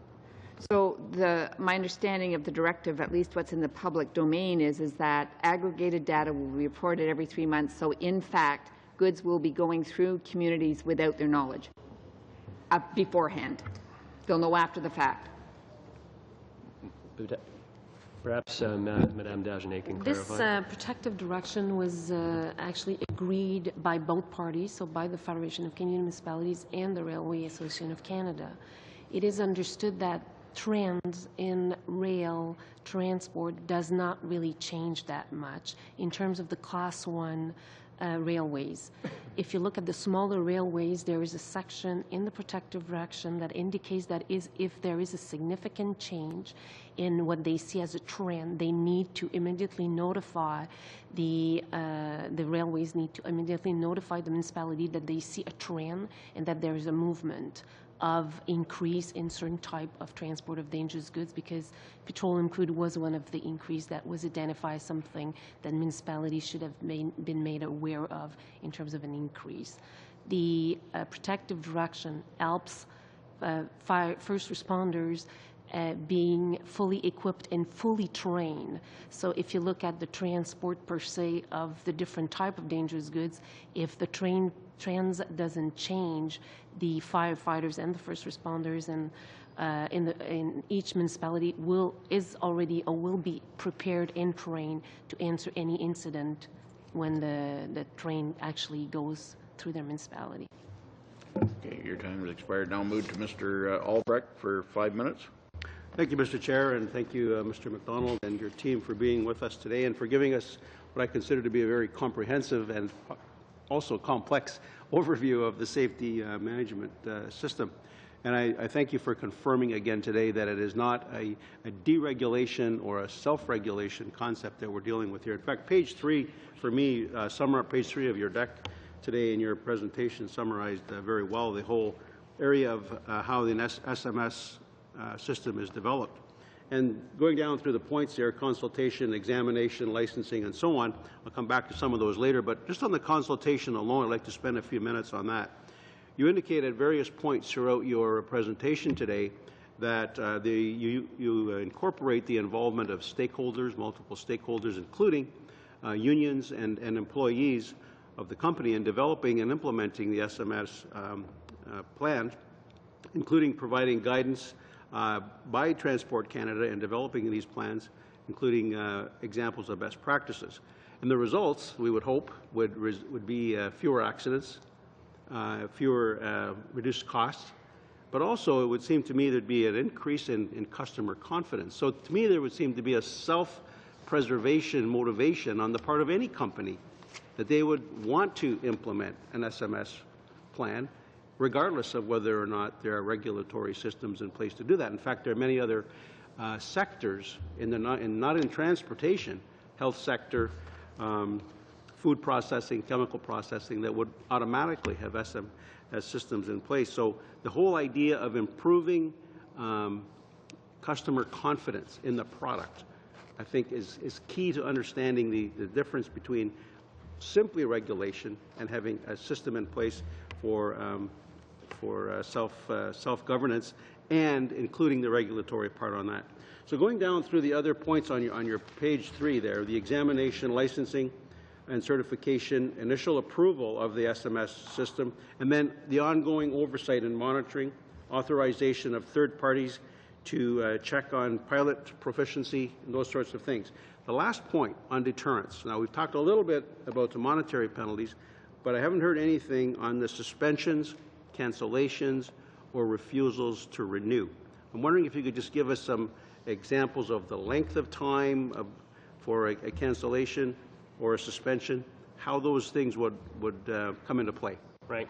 As I indicated earlier, I believe it's a graduated process that we would follow with an operator. If we see a problem with their safety management system, the first thing we'd like to do is talk to them about it, ask them for a corrective action plan. They would submit the plan, we'd analyze it, see whether it's going to achieve the desired result. If we think it is, we give them time to implement it. If that doesn't work, we step up the amount of surveillance we may do with that particular company.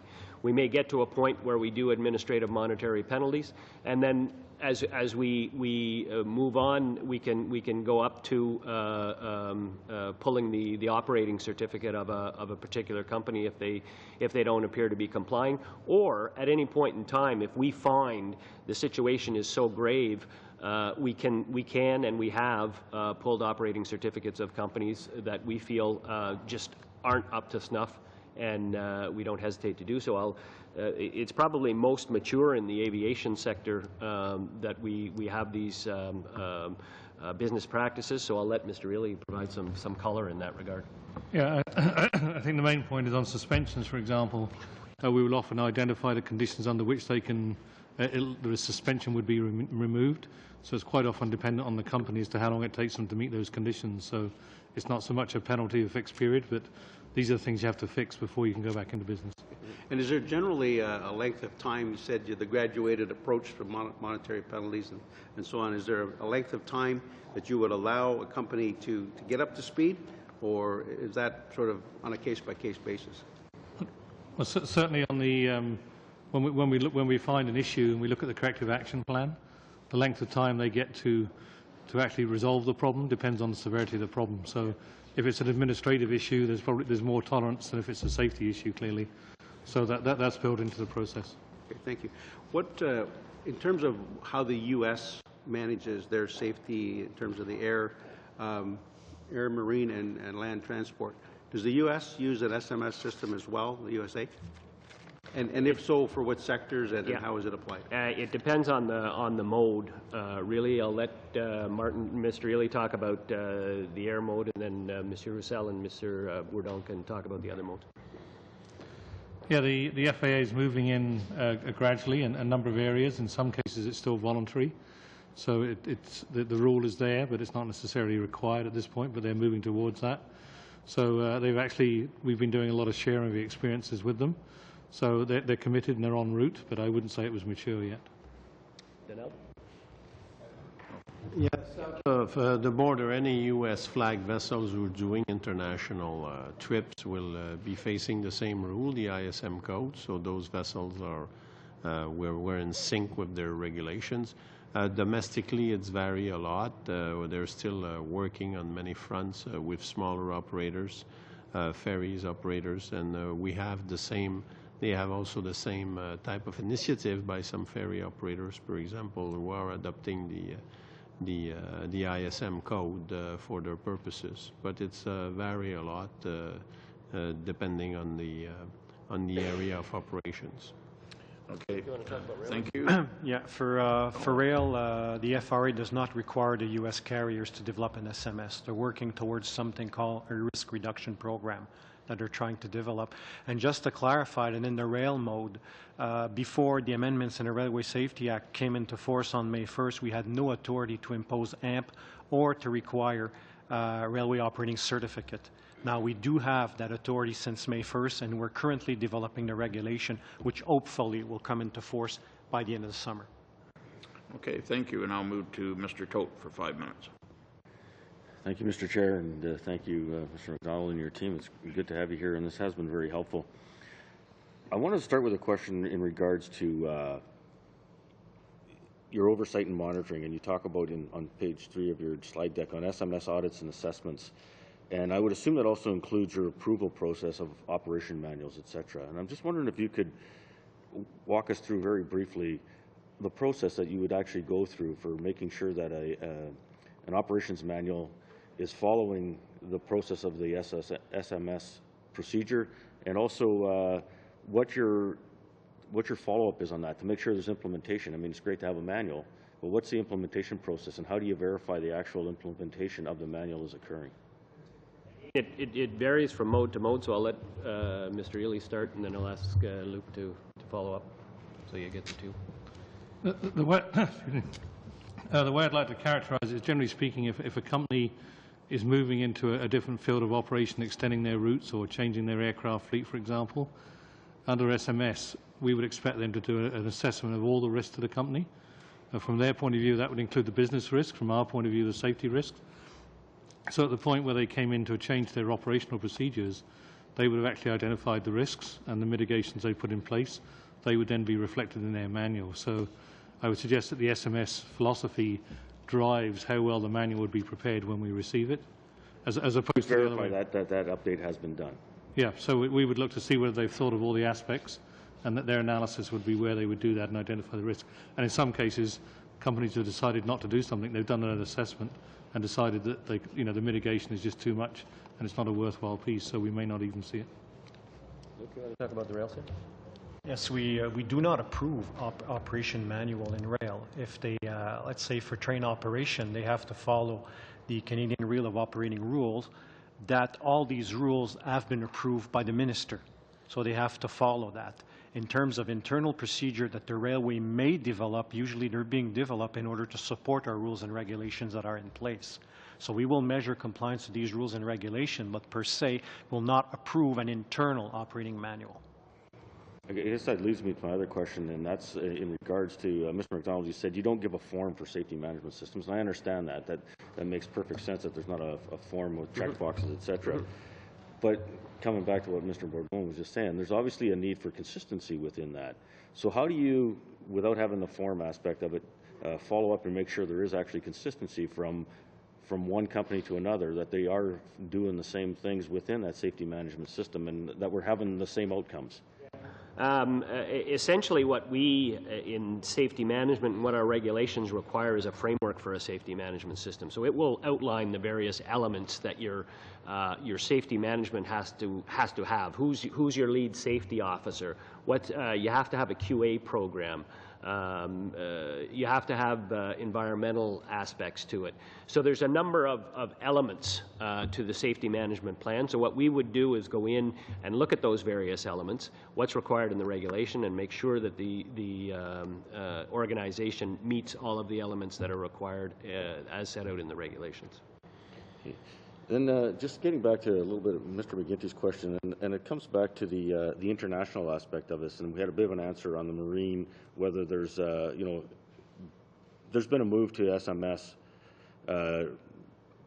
through internationally. Is that also true for rail and also for civil aviation? Are we seeing that being a direction that our international or major trading partners are going to, and that we're working along the same lines as them, so there is a kind of an international collaboration on this? Certainly, on the air side, the international civil aviation organizations have recognized SMS and are putting it in their construct. On the rail side, rail doesn't work in I would say as international a manner as the other two modes. Because the railways are obviously landlocked and you don't have the same degree of international interaction. But we see the use of safety management systems more prevalent in places like Europe, where you have a high degree of passenger traffic, and other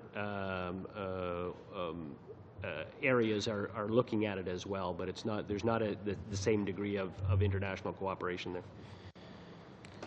One last question, and if you don't have time to completely answer it, maybe you can table it with us. But on page 13, you talk about the 12 components of a safety management system. You list about 7 of them, and then you go to et cetera. And I'm just wondering if you can give us the last 5, and if you can't give them right now, that you could actually table them through our chair. We can provide regulation if you want. It's only 3.5 pages, and you'll have all the 12 components of SMS. That would be very helpful. Yeah. That's with respect to the rail side. Rail side, yeah. And just to make the best use of our time, we're going to have each party ask another question, but you're going to get about 3 minutes each. So, Ms. Crowder, 3 minutes, and then I'll move to Mr. McGinney. Great, thank you. A number of times I've heard people talk about risk assessment, and back to the Commissioner on Environmental Sustainability 2011 report indicated that there's no national risk-based compliance inspection plans, and in the same report indicated that we found Transport Canada does not have a national risk-based process for determining sites that should be the highest priority for inspection. Information necessary for inspectors to effectively plan or conduct their work is missing or incomplete. So since 2011, what specific steps have you put in place to ensure that Transport Canada could do an adequate risk assessment? Okay, I'll ask Madame Dagenet to respond to that. There's a lot of work done in that regard. Yes. So the recommendation was to have a national plan. What is indicated in the report is that there were regional plans, and they were actually drafted a bit differently. So what we have decided to do, and it's part of an implementation plan, part of the recommendation, is have a national risk-based approach.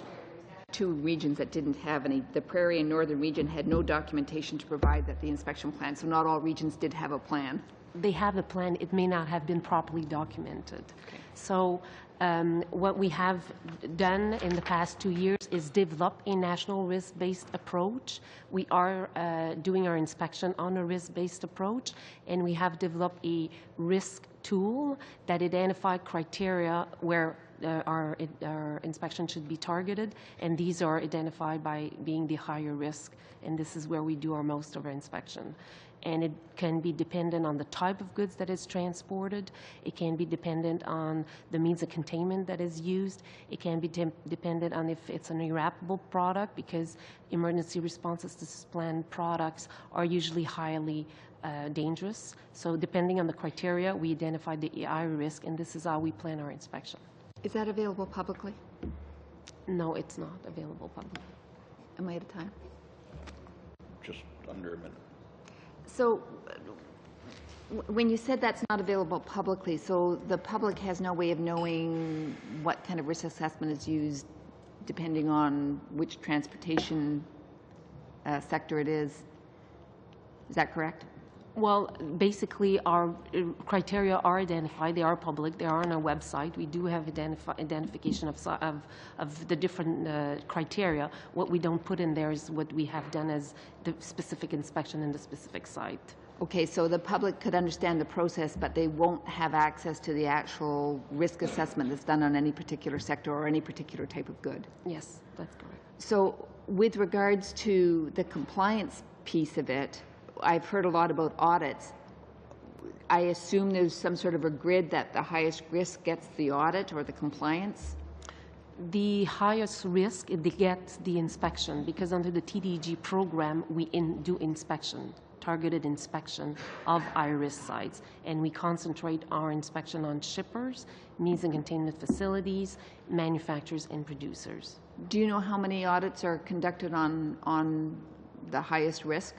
How many inspections are conducted? About 3,000 per year. About 3,000 inspections annually? Yeah. And out of those 3,000 inspections, how many would you say are in compliance? According to our compliance performance, about 60% of our sites are compliant. Are compliant. Okay, I let you go over quite a bit, but Mr. McGinney, 3 minutes. Thank you, sir. Mr. McDonald, can I go back to a comment you made in response to an NDP colleague? You said, if I understood you, that given the cuts, the budgetary cuts at Transport Canada over the last several years, you assured this committee that there were no cuts or no effects on safety. And in your deck, you've put forward there are 2,900 safety employees across Canada. You give their responsibilities. Then you say there are 1,512 inspectors that are monitoring and enforcing legal requirements, and you break it down by sector. Can you prepare for this committee from 2006 forward a detailed breakdown with numbers of the safety employees across Canada, the inspectors, and on a year-by-year basis show this committee, backstop your assertion, in other words, that there have been no effects on security and safety? Can you provide that for the committee? Certainly, Mr. Chair. If that's the wish of the committee, we can provide that information.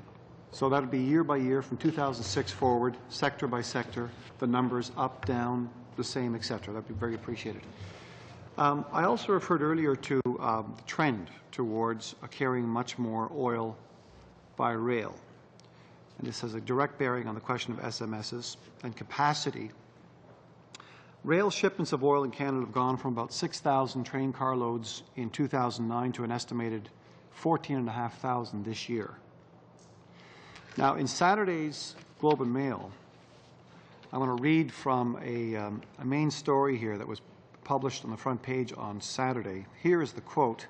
The Globe and Mail has uncovered evidence that oil shippers are exploiting the wording of a recent federal order by Transport Canada and sending most of their crude over the rails without checking first how explosive it is and whether it is suitable for transporting on trains.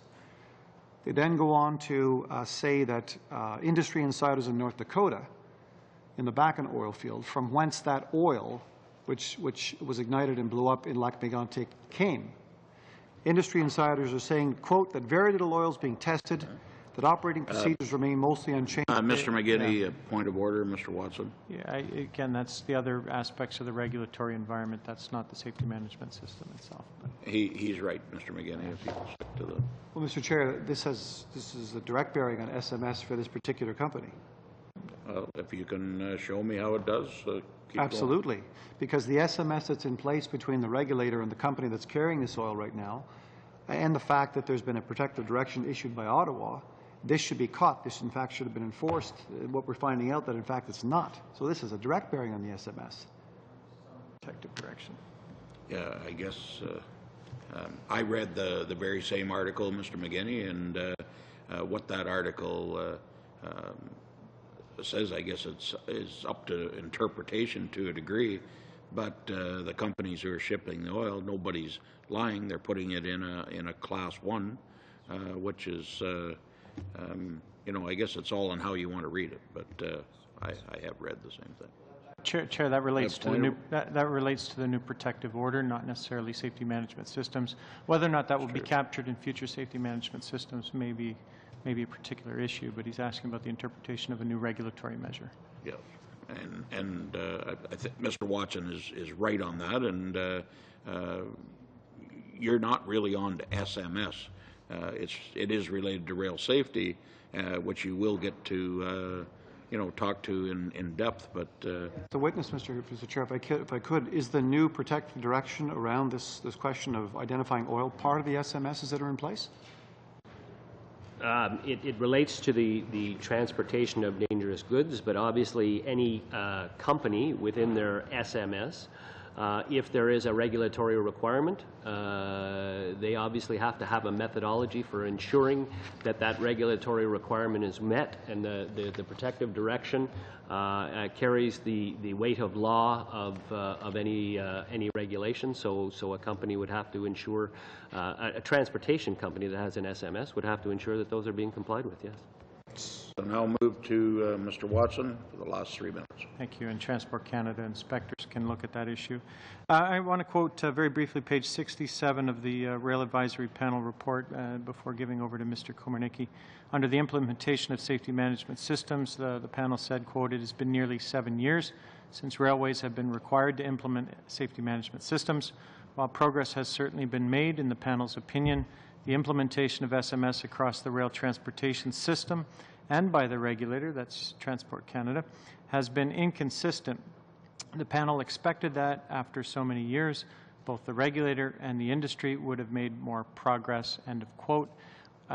Would any, forget the opinion of the committee, whether government members or opposition, but would any other credible, independent third party give a similar assessment today of the railway companies with respect to the implementation of SMS, now that we're 6 years down the road from this report, or for that matter, Transport Canada? Would they hold the same opinion that here we are again, 6 years down the road, and still haven't made, that it's been inconsistent in the implementation? I guess it's in the eye of the person you're talking about, Mr. Chair. Certainly, I'm sure there are some who would think that we haven't gone far enough on SMS and that we haven't implemented them as thoroughly as we should. We note that progress is incremental, and we're constantly trying to improve our systems on a day-by-day basis. But we're more than willing to listen to criticisms of our system and improve the system as we find problems with it. Last question to Mr. Komarnicki. One question. All right, and maybe a comment. Certainly it's been interesting to listen to you, but the SMS is not like a regulation addressing a specific thing. It's more of a living type document that expands and goes forward. But within that SMS, you have some consistency throughout by having the 12 elements you spoke of, and those sort of stand at a threshold or a bar everyone has to meet. That's correct. And within those 12 elements, there are safety issues embedded within them as well, or not? Well, there's the regulatory construct within that. So an SMS, in essence, is a way for us to measure that the company on a day-to-day basis is monitoring their performance against the required operating regulations that we have. So rather than saying it's a deregulation of safety, it actually builds on the safety regulation and adds more to it, ensuring that they're dealing with it on an ongoing basis. Well, yes. Instead of us coming to a company on a periodic basis, be it 1 year, 2 years, 6 months, and looking and kicking the tires, say, to see whether or not things are working properly, it institutes a system where the company has an obligation on a day-to-day basis to say, are we meeting these regulatory requirements? And if we're, and what system do we have in place to ensure that we're meeting this regulatory requirement? Builds a culture of safety within the enterprise. Exactly, yes. Okay. There you go, Mr. Chair. We've got Thank you. four. And it's not often that the chair reserves his chance to ask a question or make a comment, but something that I think the committee needs to remember, and with the officials as well. It's quite obvious that oil and other dangerous products have to be moved. And, you know, Mr. McDonald, you and your officials, would you agree that it's Transport Canada's job, and in consultation with this committee, hopefully that we can work better on there to not stop the flow of these products, but to see that they're done safely? Would you agree with that principle? Well, absolutely, and in fact, that's embedded in law. In the rail industry, it's a common carrier obligation that they have to carry the products that are presented to them. Okay. Thank you very much, and we'll now adjourn. Mr. McGinney? Just very quickly, if I might, Mr. Chair, are we going to be meeting again as an executive committee to actually come up with a work plan? I was actually just going to briefly do that. On Wednesday, we have officials here with the transportation of dangerous goods, and next Tuesday, I'm going to call. It'll have to be in camera, but it'll be to discuss committee business and the direction of this committee on this study as we go forward. So that will be next Tuesday, or next Monday, sorry. Yes. Okay. Meeting adjourned. Thanks again to our officials for being here.